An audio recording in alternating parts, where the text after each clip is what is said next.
So in the last video that I made on the anti-racist educator and their so-called education, I said that you couldn't download the materials because they requested an email address, and on my phone that was the case, but it appears as if you do not need an email address if you do it via the computer.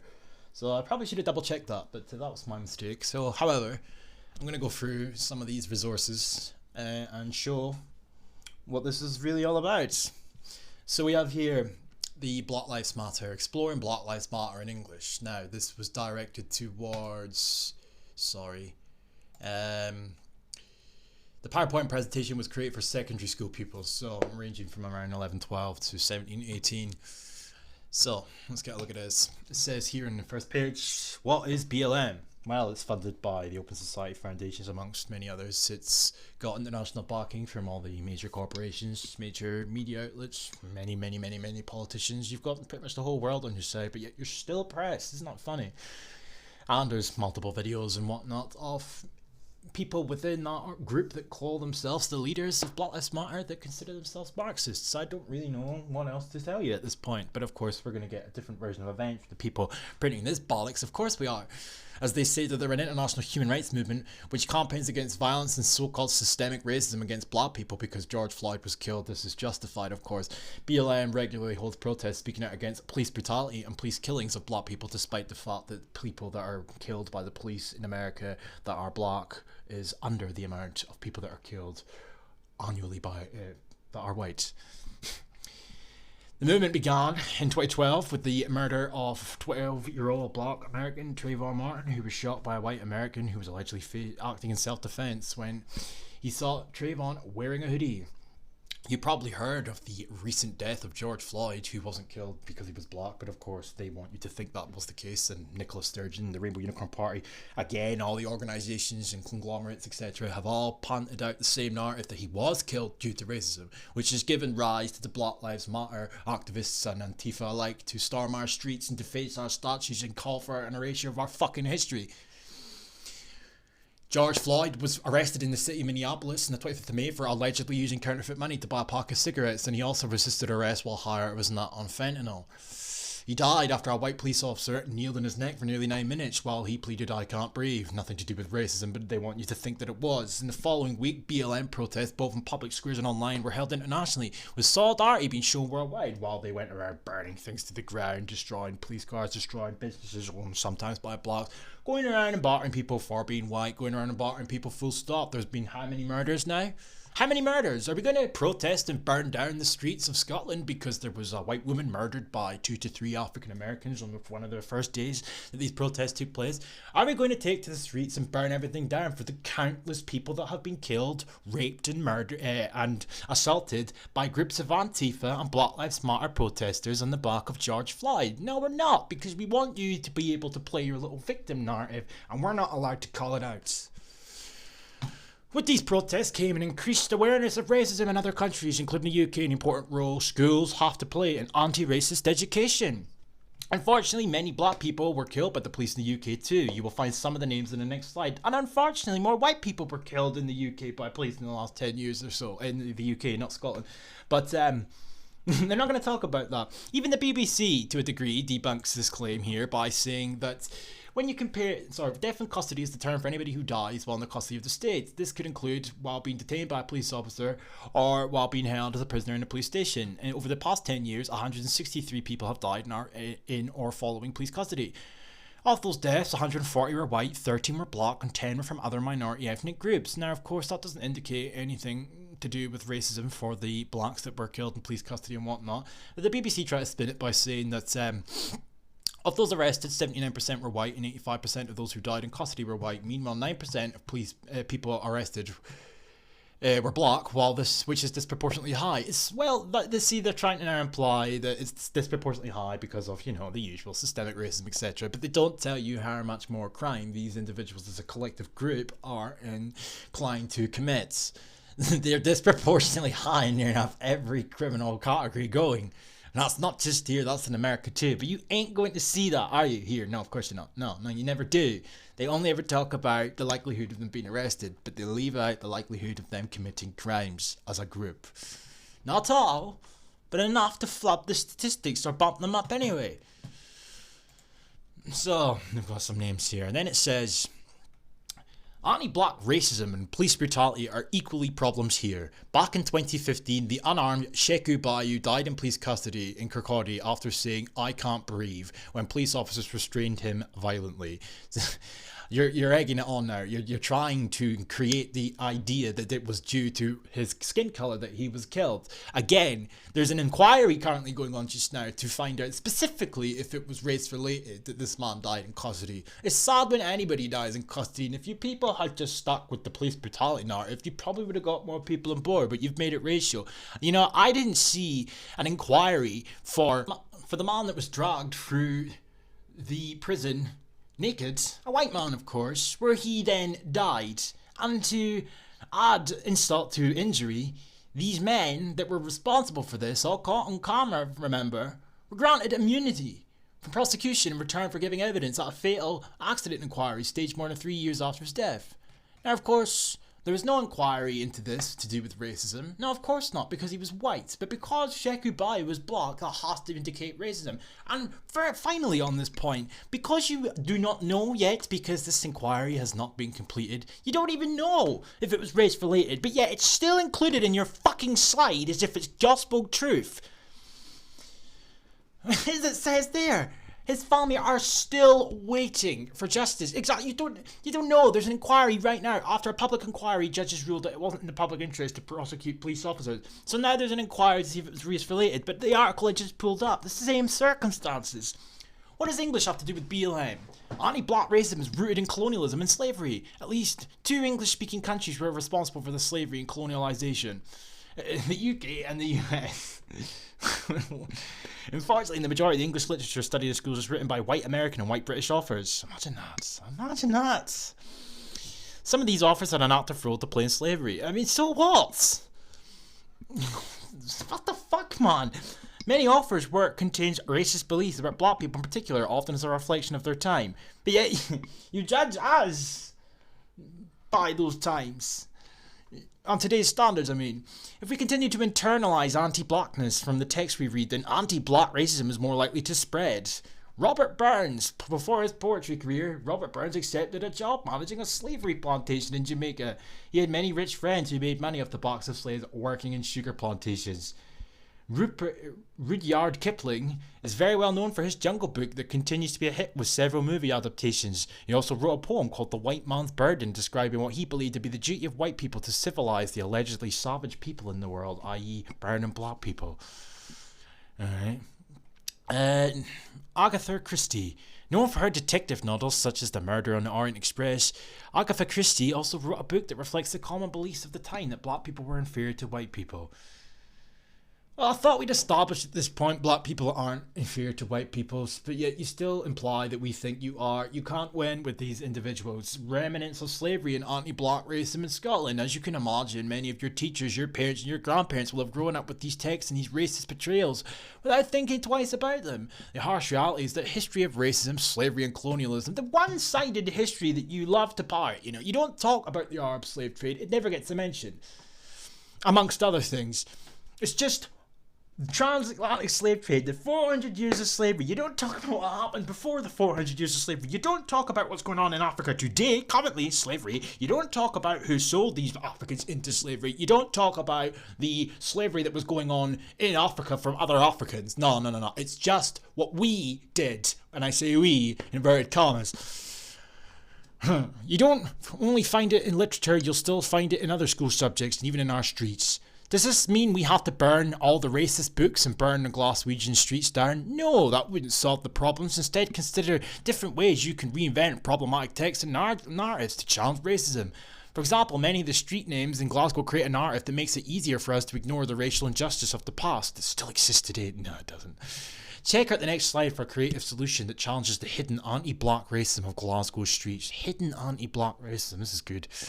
How does the new shinier placard question anti-black racism and reminds us of all the racial injustice in Scotland? Sheku Bayou Street.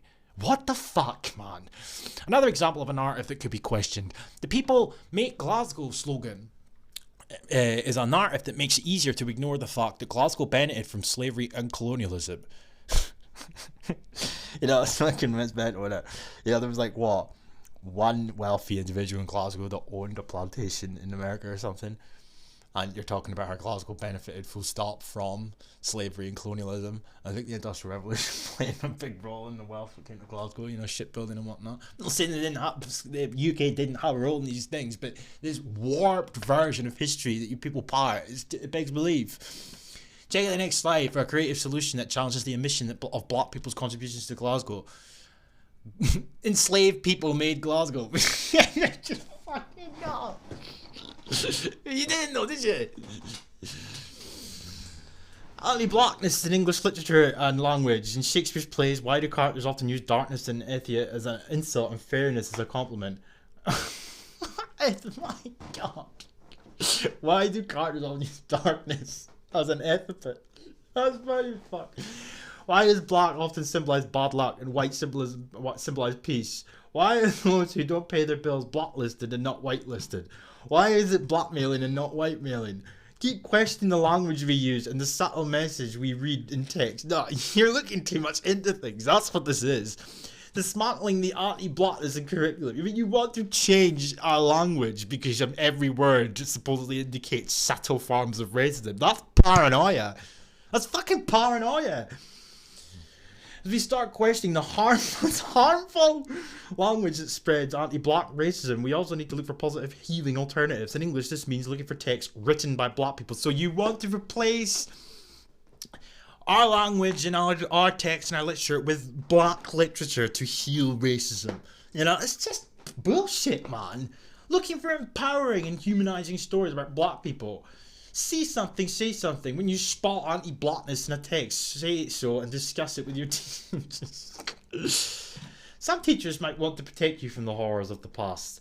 Some then you're not afraid. Show them, you're not afraid and that you are mature enough by asking questions. Let them know if you want to know more. Be ready to listen, read and learn, and always question anti-blackness when you see it. Sometimes you might even be the one teacher.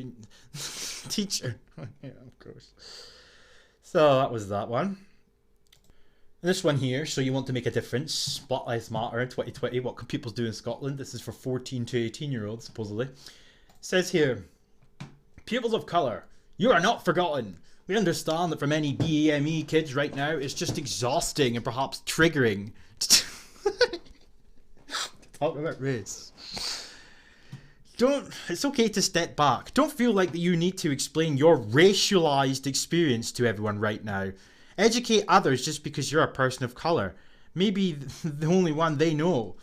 Reassure your white friends that they're not racist. Engage with the whole presentation if it's too triggering. If it's too triggering. If you have the energy and will do so, that's great too. Self-care comes first. Caring for myself is not self-indulgence, it's self-preservation, and that is an act of political warfare. An act of political warfare. We're not allowed to care for ourselves, like called Nazis. Even if you're happy to help others understand their form of racism, make sure that you take care of yourself first, because for people of colour, self-care is anti-racist resistance. Anti-racist resistance. You heard that here first. Self-care for young people of colour in Scotland. Read, meditate and rest and visualise your perfect world. Oh my God. Moving on to white people wanting to do more to help. People of colour with the capacity to engage. What can we do? George Floyd, here we go again. He was killed by a white police officer and kneeled in his neck for nearly 9 minutes. How did the news make you feel? Angry, shocked, surprised, tired or scared? Ask yourself what caused you those reactions. Because the media fucking lied. And have done nothing since but part the narrative he was killed due to racism. You have fanned the flames of racial tensions, dear enough I'm convinced on purpose. But you're going to sit here and talk about it as if this is in fact the reality of the matter. And you're now going to try and ask people and kids and whatnot how it made them feel and tell them what can be done to ensure something as bad as this never happens again, despite the fact your bullshit's predicated on a bogus lie. It's just fucking unreal, man. Public protest can be risky because of the current pandemic. It hasn't stopped, no, has it? Ask yourself why you want to help. Are you doing it for likes on social media? Don't fall into the white savior complex. Share. Oh my god. And share your support on social media, but make sure it's not tokenistic. In other words, is this the first time you tweet about racism? Why is that? Oh, fuck me. Before taking up space, we need to reflect. It's tempting to share your feelings about BLM with your friends, etc. You might be sharing how you feel and what needs to be done. Yes, it's good to demand change, especially if all those around you are silent. However, it's also important to stop, listen and learn from those who are most affected by BLM. Black people, of course. Anti-black racism and police brutality are equally problems here. Back in 2015, the unarmed Sheku Bayu died in police custody in Kirkcaldy, probably of asphyxiation from the police officers who restrained him. What do you mean probably? Either was or it fucking wasn't. I haven't read the case of Sheku Bayu, I just heard an awful lot about him from the mainstream media. It's brought to my attention in the wake of this BLM shit. But it didn't take me long to find a story that was equally as harrowing, possibly worse. Not because he was white, but because of the way he died. After a public inquiry, judges ruled that it wasn't in the public's interest to prosecute police officers, the same as the story I've already read. His family is still waiting for justice, which there's now, as I said, an inquiry to see if it was race-related. Why? Because he's black. Anti-black racism kills in the UK too. It's hard to hear, but once we acknowledge it, we can start working on it ourselves. Start by developing your understanding of racism via race realism, critical race theory, etc. Because you've got to understand that this talk of racism, it's not what it says in the dictionary. They've got their own worldview, they've got their own ideology. Anti-racism is an ideology. And that's what I'm trying to get through to people. That's what other people have been trying to get through to people. It's quite insidious at the very least. I'd call it dangerous. Anyway, we're all at different stages, learning stages, sorry. Find out how much you know about the following terms and learn at your own pace. These words will give you the tools to enhance your anti-racism. Okay, the first one's race. Race is a social construct based on skin color and facial features. Even if it isn't biologically real, its impact on people is very much a reality. Race is a system of social categorization which advantages certain groups of people and disadvantages other groups of people. In Europe, race is also associated to religion. Nazis believed Jewish people were an inferior race, and more recently discrimination against Muslim people or people who look Muslim tends to be classified as racism since it's linked to skin color, racial and facial features. Well, the Jews would argue on that point, would they not, considering they believe themselves to be a race?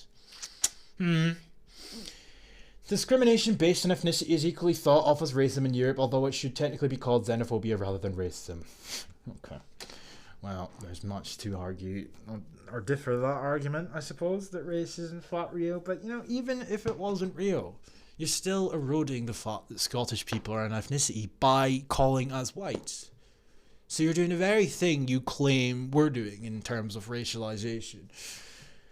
Anyway, racist. Oh, this will be good. Racist, eh? Racist tends to be used to describe someone with bad intentions who commits an overt act of racial prejudice, such as a slur or an act of violence. Such a definition is limiting, as it places too much emphasis on intentions and undermines the impact. Racism can occur unintentionally and is not confined to an individual's actions. Racism is supposed to be, in the dictionary anyway, believing that somebody is beneath you or subordinate because of their skin color.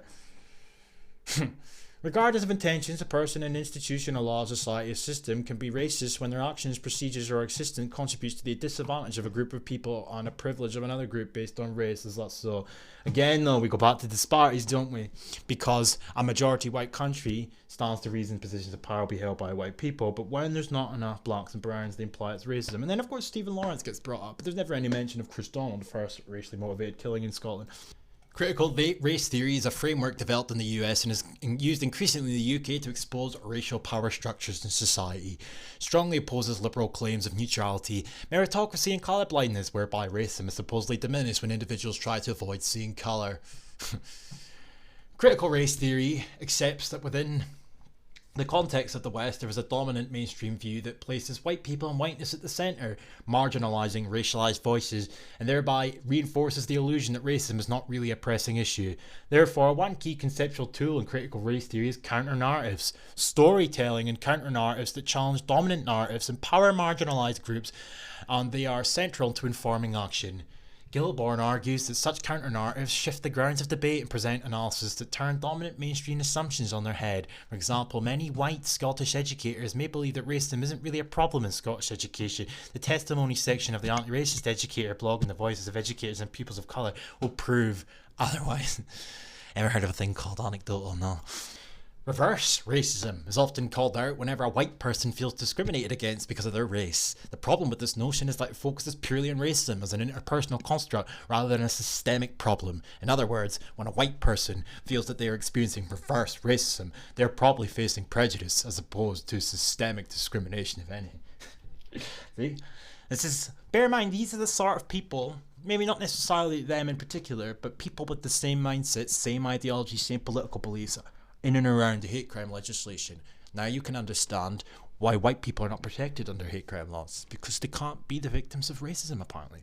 You know, if they want to claim that racism exists and is prevalent and whatnot, then it could quite easily be directed at white people. But of course, it comes down to the redefinition of what racism means. Prejudice plus power. And we got no power, or they got no power even. And I'm going to leave on that note because this video is getting too long.